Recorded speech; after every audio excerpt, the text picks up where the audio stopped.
ನಮಗಿರುವಂಥ ಮಾಹಿತಿ ಪ್ರಕಾರ ಈ ಮನೋರಂಜನ್ ಅನ್ನುವಂಥ ವ್ಯಕ್ತಿ he was handling IT cell of Mr. Pratap Simha.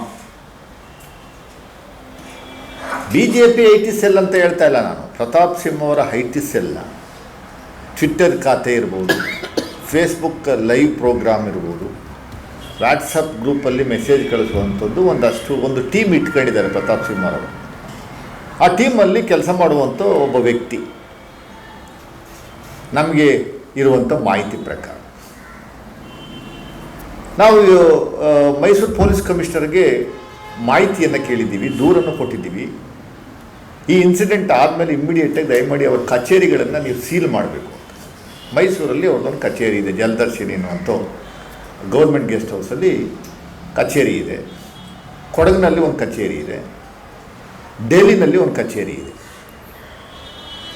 ನಮಗೆ ನಮ್ಮ ಹತ್ರ ಏನು ಮಾಹಿತಿಗಳಿದ್ದಾವೆ ಅದನ್ನು ನಾವು ಇಂಟೆಲಿಜೆನ್ಸ್ ಅವರಿಗೆ ಕೊಡುವಂಥದ್ದಕ್ಕೆ ಅವ್ರ ಮುಂದೆ ನಾವು ಒಂದಷ್ಟು ಹೇಳಿಕೆ ಕೊಡುವಂಥದ್ದಕ್ಕೆ ಸಿದ್ಧವಿದ್ದೇವೆ. ನಮ್ಮನ್ನು ಕರೆದ್ರೆ ಡೆಫಿನೆಟಾಗಿ ನಾವು ಹೋಗಿ ಒಂದಷ್ಟು ಮಾಹಿತಿಗಳನ್ನು ಕೊಡುವಂಥ ನಮಗಿರುವಂಥ ಮಾಹಿತಿ ಆಧಾರದ ಮೇರೆಗೆ ಅವರಿಗೆ ಕೊಡುವಂಥ ಕೆಲಸವನ್ನು ನಾವು ಮಾಡ್ತೀವಿ ಮುಂದಿನ ದಿನಗಳಲ್ಲಿ.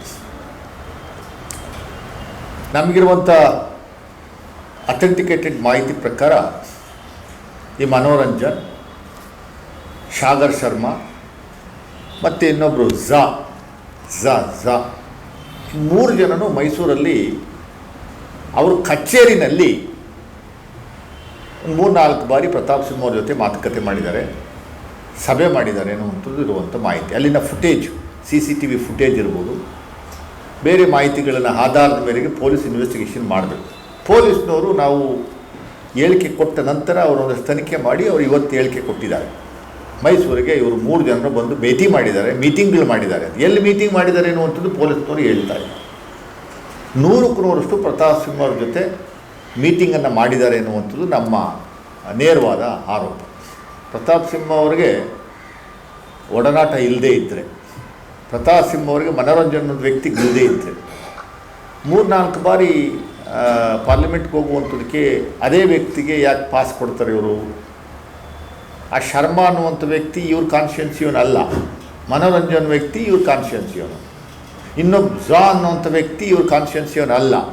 ಇವ್ರುಗಳಿಗೆಲ್ಲ ಪಾಸ್ ಹೆಂಗೆ ಕೊಟ್ಟರು ಇವರು ಅನ್ನುವಂಥದ್ದು ದೊಡ್ಡ ಪ್ರಶ್ನೆ, ತನಿಖೆಗೆ ಒಳಪಡಿಸ್ಬೇಕು.